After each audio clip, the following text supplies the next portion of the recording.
Muppet fans, and welcome back to Moving Right Along, a Muppet movie podcast brought to you by toughpigs.com. This is the podcast where we watch the Muppet Christmas Carol 2 minutes at a time and talk about it a lot. I'm your host, Ryan Rowe. And I'm your other host, Anthony Strand. And hey, our guest from last week is back. Guest, who are you? I am Jarrod Fairclough, and I am your boss, and here's a performance review, and that joke again. Jarrod Fairclough from toughpigs.com. And only toughpigs.com. Never any other Muppet website. Great. Exactly right. Welcome Muppet back. Fan Probs back from like 2013. Oh, yeah. That's still out there, Yeah, right? remember That Twitter account still It exists? still exists, but I haven't touched it in 2013. I've got to imagine it's awful. But anyway. All right. Everybody go check that out. Well, today Jarrod is here with us to talk about minutes 9 and 10 of the Muppet Christmas Carol, in which Scrooge arrives at work and is very mean. So we pick up right at the end here with the crowd of Londoners dispersing as Scrooge glowers at them from last time. And he says his first line of dialogue, humbug. There it is. This is like Scrooge's catchphrase. Like everybody knows that Scrooge is always saying humbug and bah humbug. Right, so they just give us what we want right off the top here. So of course I checked, and in the book, Scrooge says the word humbug 7 times, and he doesn't say it here. Like he doesn't stop outside the door just to say it. Of course, he says it for. There would be no reason for him. He says it for the first time. I don't think Mr. Curly Twirly is in the book, so he probably has no reason to. He says it for the first time to his nephew Fred, shortly though. And in total, he says humbug 7 times, all in the first stave. So the book is split into 5 long chapters, which are called staves. And he only says it in the first one, and then never again. Because he's already having a change of heart. He's not going. Well, yeah, he's by not the going end, to see he's his childhood done home. with humbug. Even when he goes back to see the school and sees his sister, he's not like humbug. Oh, my sister, the only person I ever liked. You know. Huh. I wonder if this is the kind of thing where it was one of those earlier movie adaptations or something like that sort of got everybody familiar with that to assume that, oh yeah, that's just something that Scrooge that Ebenezer Scrooge says all the time. But he does say it 7 times in the chapter. You know, like that's enough for a catchphrase. Yeah. Right. Is this the first like big sort of big screen adaptation of it? Like I know there'd been like TV specials kidding? and stuff, but is this the first big film? No. There's a 1938 MGM film with Reginald Owen. There's a 1951 film made in England with Alistair Sim, which is like kind of that's like the famous one. That's the one that was on TV all the time in like the 60s and 70s.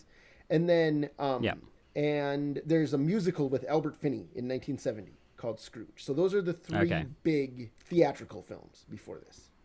But it's funny because nowadays when people think of not Muppet Christmas Carol, of course, but when people think of the Christmas Carol, everyone goes, "Oh yeah, the Muppet one." Yeah, right. This is the big one. Right. Like for people who were children when it came out or younger, I think so. Yeah. Which just shows what a canny idea it was to do this as the first big post-Jim Muppet movie. Yeah, it's been very heartening. In the past 12 and a half years to see that Robert Zemeckis' motion capture version with Jim Carrey has not supplanted it and is not beloved by anyone. Yeah. It's very bad. Well, it's because terrible movie. I got to say, if you watch it, there's nothing. It's just the book, and the book is fine, but it's not that interesting. At least the Muppets did something with it, made a bit of a comedy, and I couldn't disagree more about the quality of the book. It's one of my favorite novels of all time. But also, that movie decides, like you say, the Muppets added comedy. The Zemeckis movie adds like Scrooge shrinks down to the size of a mouse and slides around on drain pipes and stuff. Like it's not comedy. It's not comedy, and it's not in the book, and it's like against the spirit of the book, I would say. You know, whereas this one, like the comedy blends in with the spirit of the book very well, I think. Yeah. Overall. The shrinking down thing would be great in an episode of I Dream of Jeannie. Right. We've talked about this a little bit on past episodes. This podcast is going to be like 43 episodes of me geeking out about that book because I adore it. Yeah. Like, I bought the annotated Christmas Carol by Michael Patrick Hearn just to talk about it on the podcast every time. Mm-hmm. And I like that now we've talked about you just listed, I think, 4 other actors who have played Scrooge in other adaptations. Right. And I didn't even say the best one, George C. Scott, in the 1984 TV movie. So I think that's the first non Mickey Mouse, non-Bugs Bunny, non-Muppet version that I saw. I think we watched that like on the last day of school before Christmas vacation one year when I was in elementary school. Right. Well, I mean, it rules. David Warner plays Bob Cratchit. Like, you can't... Oh, yeah. I mean, I didn't know who he was back then, but right. Yeah, no, I remember thinking it was a good one, but yeah. So Scrooge enters his office, which still has the nameplate Scrooge and Marley on it. I do wonder, there were two Marleys, but I guess they were yeah, they didn't have Scrooge and Marley and Marley. Oh, they might wanted or to... Marley and Scrooge and Marley. Marley and Scrooge and Marley. They might have wanted to keep that, though, for the surprise of it being Statler and Waldorf. Spoiler alert. Right. Although Gonzo has already said the Marleys were dead to begin with, so we know there are two of them. Yeah, good point. Yeah. I don't know. So at this point, Rizzo and Gonzo are standing outside of the office. Rizzo comments on Scrooge's unpleasantness. Gonzo says he was a tight-fisted hand to the grindstone, Scrooge, which I assume that's got to be Dickens' text, right? Well, that's what I was going to say. Is this is another example of Jerry Jewell being so brilliant at adapting the book, because in the book, that's actually all part of the same paragraph. That and it's, oh, but he was a tight-fisted hand at the grindstone, Scrooge. And then a little later, he's going to say, a squeezing, wrenching, grasping, scraping, clutching, covetous old sinner, hard and sharp as flint, from which no steel had ever struck out generous fire, secret and self-contained, and solitary as an oyster. That's all one paragraph he in switched that it order around. in the book. Yeah. So nice. So it's Jerry Jewell playing with it, and yeah. I think really like making it come alive for that reason. Yeah, because we think about every one of those words, every one of those lines more, because it's not one speech, Oh, definitely. Yeah, no, we can't have Gonzo just like talking to us for a minute straight without anything happening. Right. So he's going to continue talking about Scrooge as he watches him through the window, but the window is so grimy because the city is so dirty that he can't even see in. And Gonzo picks up Rizzo and wipes the window with him. And here is where we have perhaps one of the, I don't know, top 5 most useful Muppet movie quotes for real life. Rizzo says, "Thank you for making me a part of this." Oh, yeah. I use that in my everyday life. Yeah.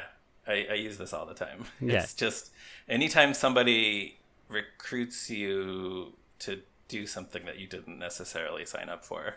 Yeah, I literally said it 3 days ago at work. Someone was doing something, and I'm like, yeah, well, thank you for making me a part of this. Right. Well, and of course, I don't know if this is your experience. I know for me, it's burned into my brain because it's in the trailer. And the trailer for this movie was on the start of the VHS tapes for Muppet Family Christmas, the Fraggle Rock videos that came out in 1993. Sure. Probably other stuff that I'm not thinking. But, I've seen this movie a lot of times. I've definitely seen the trailer many more times, just as a child, just from watching those tapes, Yeah. And that's Rizzo's big line in the trailer, is thank you for making me a part of this. I say it quite often to my cat. My cat likes to, sit on the couch just above my head and start cleaning himself and knocks my head with his foot, and I will say more than once, yeah, thank you for making me a part of this.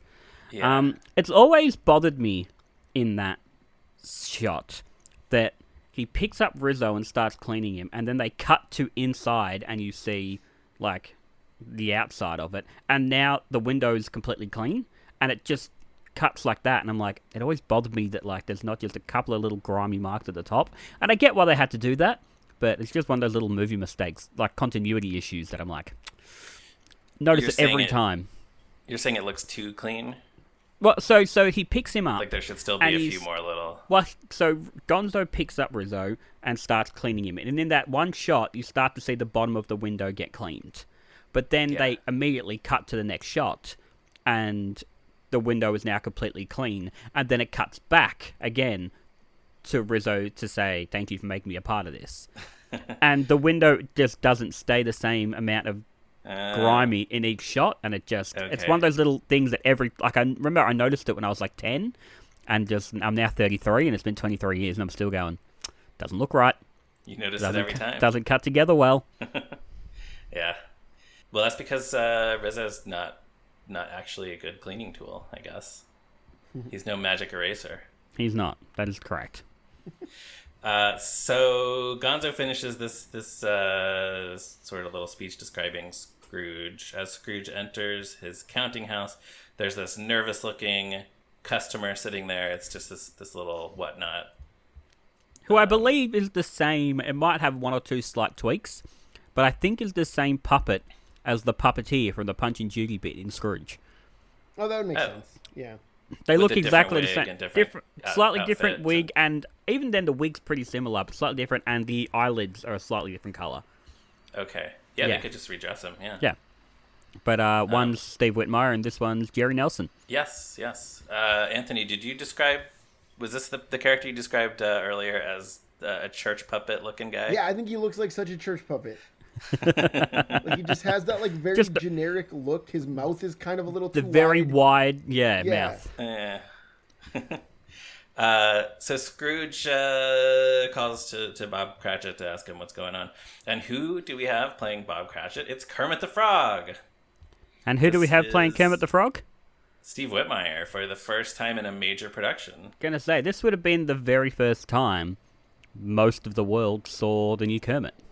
Yeah. Yes, most of the world. Yeah, other than people who saw the Muppet Celebrate Jim Henson, special, where he has like 3 lines. He's barely in it, yeah. I said this on that episode, but I think Steve is so great as Kermit in this movie.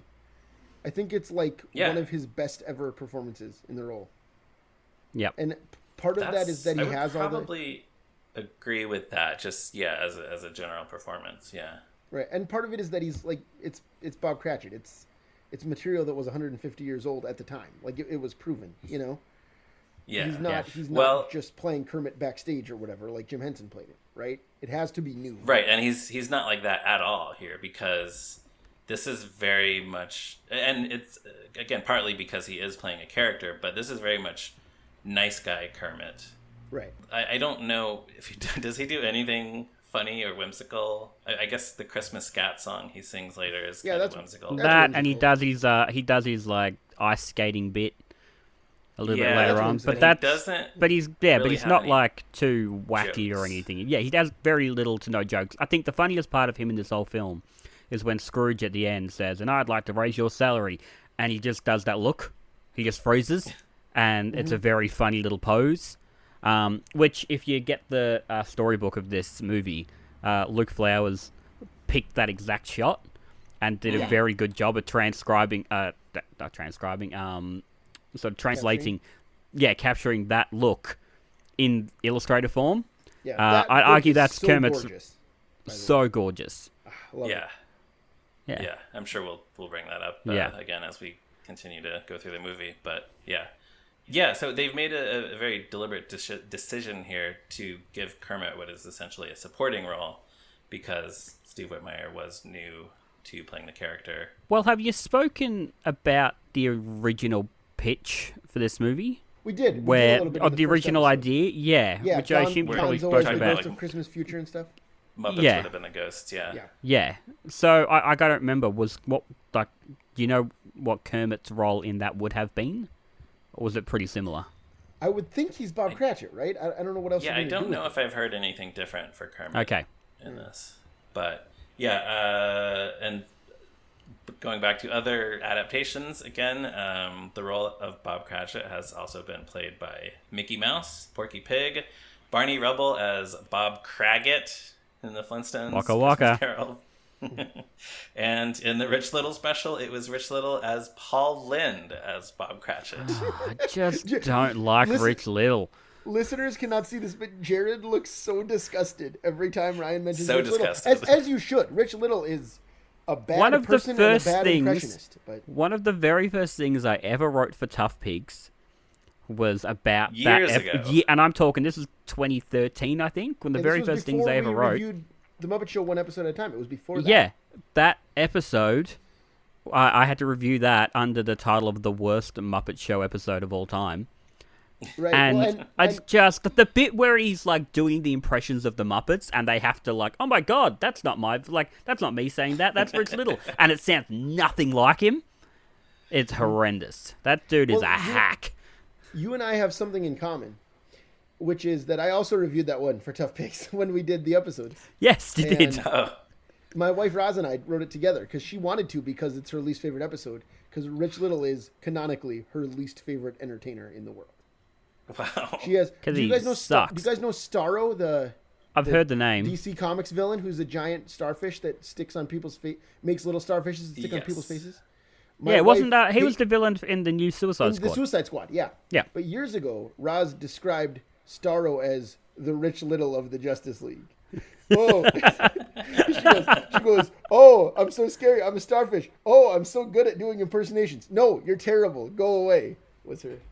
I just have nothing nice to say about Rich Little. No, he's bad. He's bad news. Anyways, on the topic of Bob Cratchit, and yet for some reason he thought, I shouldn't say and yet, but for some reason he thought that Paul Lynde made sense as his casting to play Bob Cratchit. I don't know. I guess he doesn't really. It's just something to. It's just a voice to do that he can. Yeah, I guess he didn't put much thought into I've just pulled up yours and Ross's review of that, and my favorite part is at the end. You've written best joke: Kermit calling Rich Little a master impressionist. It's true though. Thank you. Horrendous. I was gonna say though, on the topic of Bob Cratchit, in the 1984 movie, it's movie villain David Warner, as I mentioned, the villain from Tron and Time Bandits and Ninja Turtles 2: Secret of the Ooze, right? And in the 1999 movie, it's Roger Rees, who I think is also pretty much best known as villains, right? He's I don't know who that is. The bad guy in the Mel Brooks Robin Hood movie. And okay. Oh, of course, yeah. Man in Tights. You know what I'm talking about, right? Picture, the Sheriff of Rottingham. Yeah. Guy. Anyways, but he was like on Cheers. He was like Rebecca's rich boyfriend, Robin on Cheers, whatever. Like, He's like an arrogant guy. But those guys play villains all the time, and they play Bob Cratchit very sweetly and tenderly. Both of them. Well, so does if you. That's what actors can do. He's in the Jim Carrey one. He's Gary Oldman. Gary Oldman. In very creepy, uncanny valley Gary Oldman face. Well, because Gary Oldman also plays Tiny Tim, and it looks like Gary Oldman. That's even weirder. It's a creepy It's like film. It's a mini Gary Oldman, and it's bad. It's not good. It's not a good movie. Yeah. No. I look forward to talking about that 2 minutes at a time. That's the last Robert Zemeckis movie I've seen. Nothing made me want to come back. Anyway. Wow. I mean, I skipped right over that one, which. But you've seen Welcome to Marwen and all that stuff. I saw Welcome to Marwen in the theater because I heard it was like an awful, like a disaster of absurd proportions, and I was like, man, I got to see this thing before it leaves theaters. Okay, but and anyway. was it worthwhile? I think so. Yes, that was in the Movie Pass days, so I didn't have to actually pay extra money to see it. I just got to use my Movie Pass. This movie didn't come out in the Movie Pass days, though. This movie is Muppet Christmas Carol, in which Scrooge asks Bob Cratchit who this guy in the office is. It's Mr. Applegate. He's here to speak to Scrooge about his mortgage.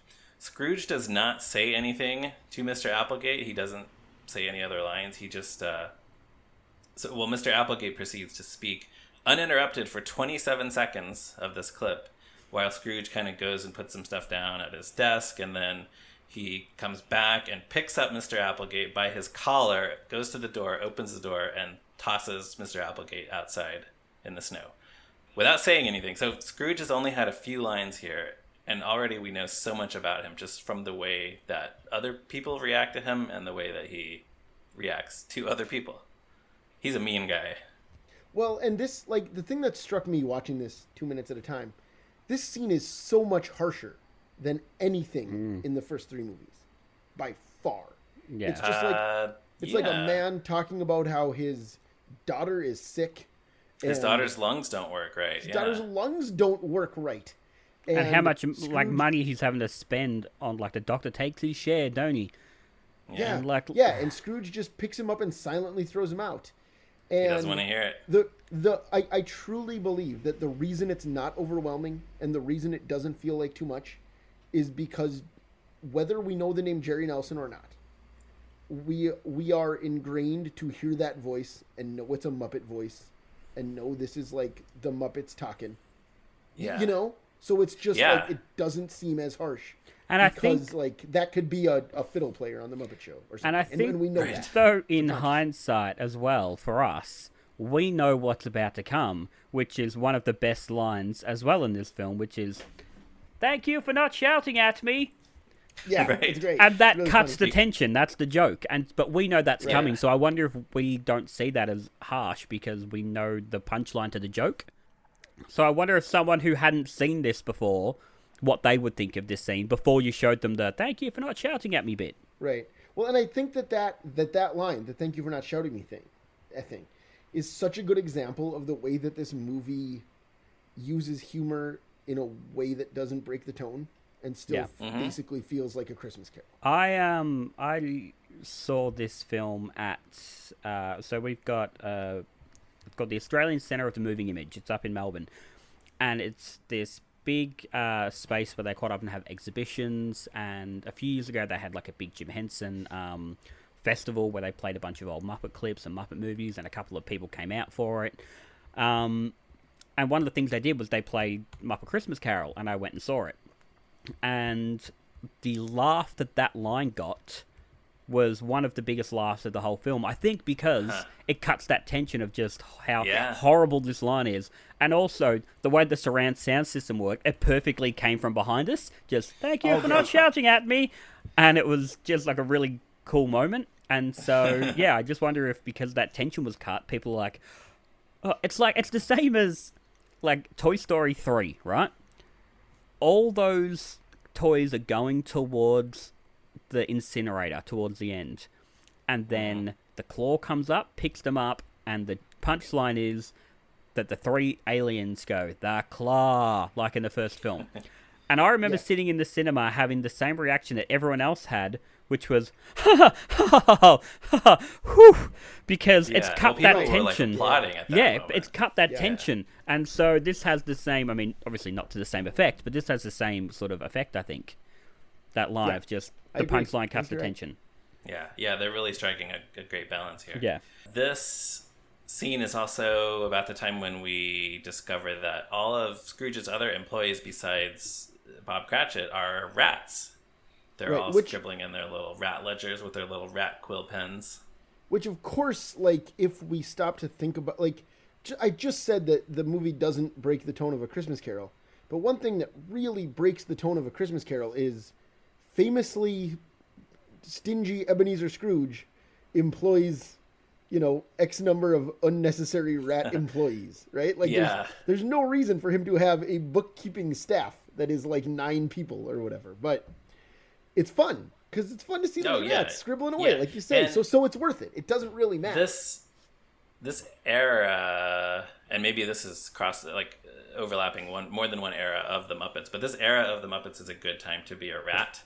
Yeah. Because they kind of started showing up in the later seasons of the Muppet Show, and then in the Muppets Take Manhattan, they kind of emerged as this part of the ensemble. And they actually get to do some funny stuff. And so by this time, it kind of feels like when the Muppet people were approaching this movie, they were like, okay, how do we fit the rats in this time?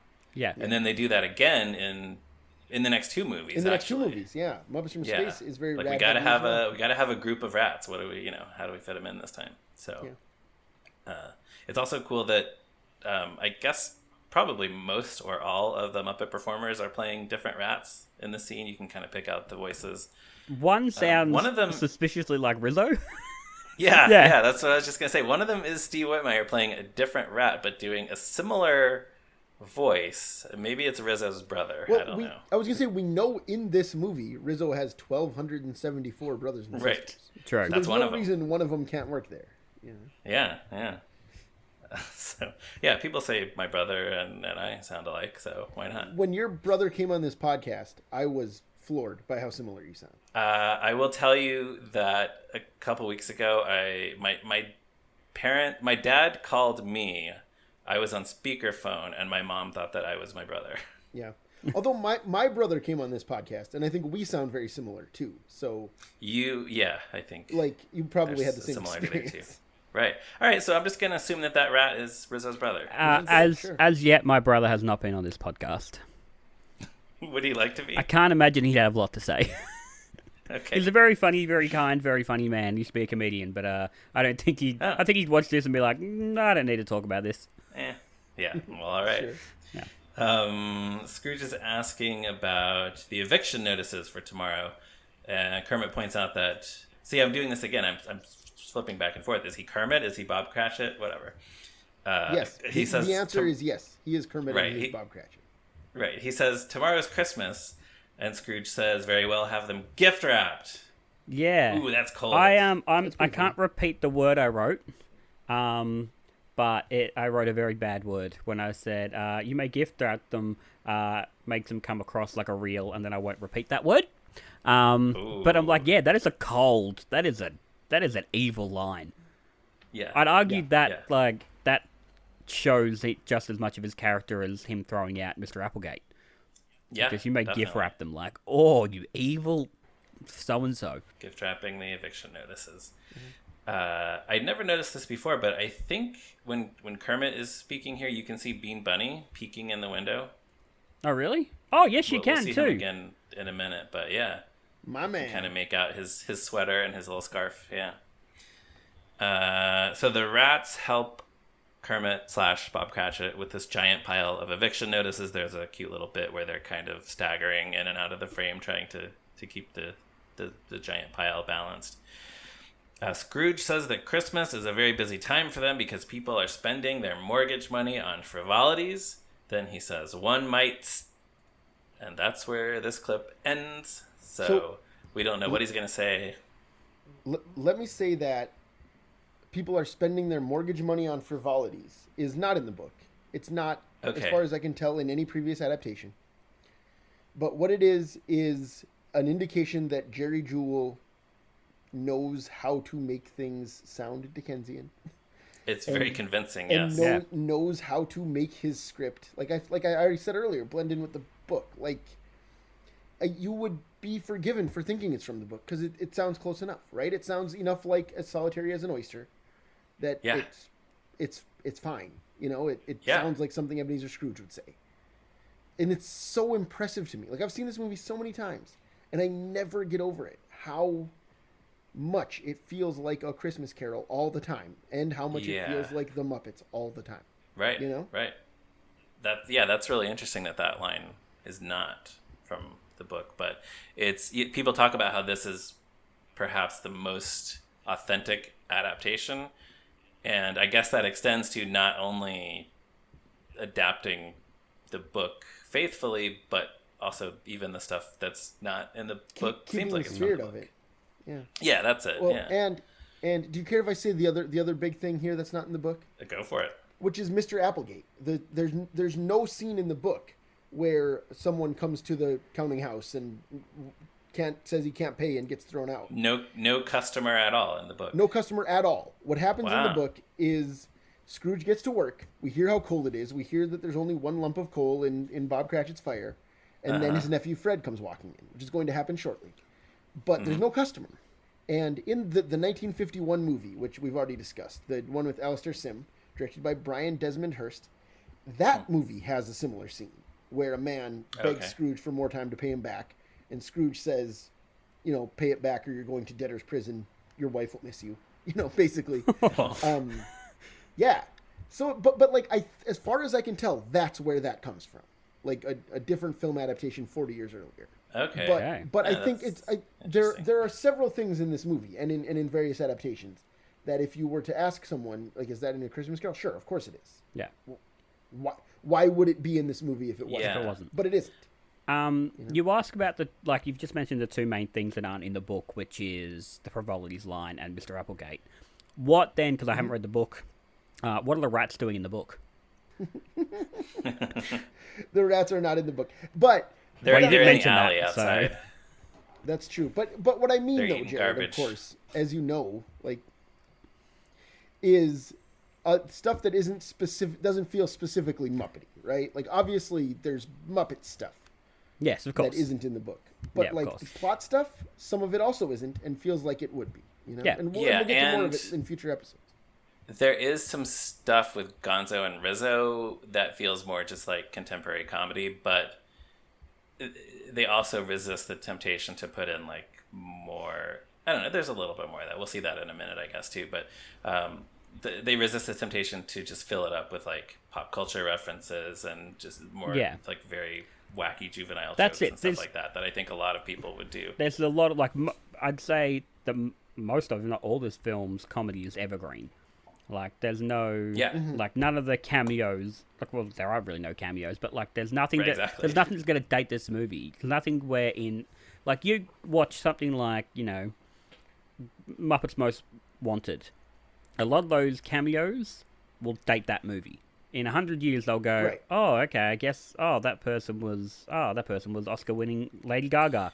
But they watch this film, and they'll be able to watch this film and enjoy it just as much in 100 years as they will now, and in 1992. Right.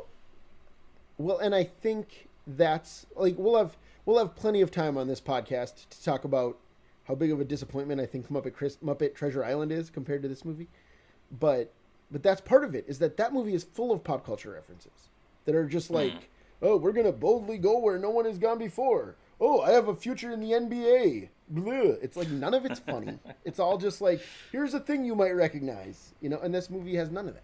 And I think it's so much better for it. Huh. That's interesting. That'll be even more interesting next season when we talk about Muppet Treasure Island. Right. I'm really excited to spend a whole year talking to you about that movie because I know you like it a lot more than I do. So I think it'll be I thought I did. I don't know. We'll see when we get to the end of that season. I hope I don't ruin it for you. No, we'll see. I hope I like it more than I think I do. What if we swap places? That would be fascinating. So I have for... So what you're saying is that now you're Jim, but by the end of that season, I'll be Jim. That's exactly what I'm saying. That's all I have for these 2 minutes. Do either of you have any final thoughts specifically on these 2 minutes of the movie? There is a bit at the very start that we skipped by that I had never noticed until watching these clips, which is one of my favorite things about coming on this show. I always notice things that I'd never noticed before. But at the very beginning, when they're all scattering after Scrooge has turned around and looked at them, you hear just a deep voice, and I can't tell if anyone's lip syncing it, but you hear a character with a weird, deep, goofy voice go, "What happened? Hey guys, what happened?" Like he's walked in and gone, what's happened? Why are we walking away? Like, we were singing. And I've never noticed it before, but it's just like this dumb little thing that like you can tell some puppeteer has just gone, I'm going to put this in. Let's see if they notice. Yeah. Yeah. That's great. That's funny. All right. Anthony, do you have any more for a Curiosity Shop segment today, or was we got to all of it? Excellent. So, Jarrod, then we should ask you, as we do on this podcast, what is your history with this movie? Do you remember the first time you ever saw it? Where does it fit in your ranking of all the Muppet movies, and so on? So, this film, I would have been... When did this come out? 92, 93? 92. 92. So, I would have been 3.5 when this movie came out. So, long before my sort of Muppet fandom really blossomed. I remember the first time I remember distinctly seeing this film, I was at a family friend's place, and it was Christmas Eve, and I would have been maybe 6, 7, around there, and going, oh, okay, this is interesting. And then I remember watching it when I was 10, and hated it. Hated it with a fiery passion. And I couldn't quite describe why. And then a few years later, on Tough Pigs, Danny and Kynan were doing one of their sort of review things of it, and Kynan... My week with Muppet Christmas Carol, and Kynan said, it's nice that the Muppets had a cameo in their own film. And I remember being like, oh yeah, because the Muppets are barely in it, and I don't care about Scrooge, and I don't care about these 3 other ghosts that aren't the Muppets. And it was probably not till... I'd say probably 10 years ago, I went, you know what, I'm going to watch it again. And then I was like, oh, okay, I can appreciate what they've done now. I can appreciate why the Muppets aren't the stars. I can appreciate why they've done different characters. I think the film was a horror film. rather than a Christmas film. I have written about that. Well, as I said on the podcast, I think last week, at my school library, I have this book filed in the horror section. Yeah. And there's nowhere else to put it. No. I don't think there's any other appropriate place for it. No, I wrote a whole article on how this is a horror film and how it follows all the horror film tropes. Right. And so I can appreciate it a lot more now. It's funny, though, I watched it so it became one of the things where I refused to watch this film in its entirety, at least. Like, I'll watch it now for you guys. But in its entirety, I refuse to watch this film unless it's December. And even then, I will push it as close to Christmas as I can. I watched it last year and went, I think I've seen this film too much. Because I was sitting there kind of twiddling my thumbs, playing on my phone, realized I hadn't paid attention to 20 minutes and went, you know what, I think this needs to become an every 2 or 3 year movie. Which is funny, I watch, me and my friends, we get together for Christmas, a few days before Christmas, and we watch Die Hard. And then the next year we watch Die Hard 2. And then we go back to Die Hard 1. And then we do Die Hard 2. And I think if I watched Die Hard every year, I'd be the same. Whereas it's one of my favourite films. So I think this is going to be one of those ones where I'll skip this year. Maybe I'll watch Very Merry Muppet Christmas Carol. Not Very Muppet Christmas Carol. Very Merry Muppet Christmas Movie, because I hate myself. I'll watch that and instead, and then I'll go back to it next year. I don't want to find myself getting bored by this movie. Ranking-wise, my rank changes so often. Depends on what I watched last. Muppet Movie is always number one. I'd put probably Most Wanted second, just because of the soundtrack and how funny that film is. And then the others all mash up a bit, and then there's Muppets from Space, which I still appreciate, but it's still at the bottom. Sure. I think that's sensible. Yeah. All right. So with that, then, we will wrap things up for this week. Listeners, make sure you check out toughpigs.com on the internet, Facebook, Twitter, everywhere. Our logo is by Morgan Davy. Our theme music is by Stacey Rosen. We are on Patreon. You can support us there on patreon.com/toughpigs. We would really appreciate it. You can also buy t-shirts and stickers and stuff on our TeePublic page. So go check that out. You can buy a t-shirt that says, I'm broccoli, like Jarrod happens to be wearing right now. Yep. Also, you can let us know what you think of this movie, these minutes, these episodes, these clips. You can drop by our Facebook page or our Twitter, or you can email us at movingrightalong@toughpigs.com, or you can drop by the Tough Pigs forum, which is linked on the front page of toughpigs.com. You can find me on Twitter at @MeRyanRowe. Anthony is on... I'm sorry, I'm going to say that again. You can find me on Twitter at @MeRyanRowe. I'm on Letterboxd at MoviesAreNeat. Anthony is on Letterboxd at ZeppoMarxist. And Jarrod, where can people find you on the internet? Come and find me on Twitter, which is at Jarrod Fairclough. I'm also on other things, but I'm probably not going to accept you on it, I'll be honest. I also have... let me quickly... I also have because I occasionally do some puppetry. I also have a Twitter... an Instagram, I should say, which is at Jazz Fairclough Puppeteer. That's open. Come and look at some of the silly puppet things I've gotten to do. Cool. Do you have video clips on that? I have video clips of all the stuff I've got to do. I am infrequently on Instagram, but I will make sure that I'm come and following visit. you if I'm not already. Yes, I will. And everyone else should do that too. And everyone else should also give us a positive review wherever they can give us a positive review, and tell all their family and friends and rats that they work with, that they know from work.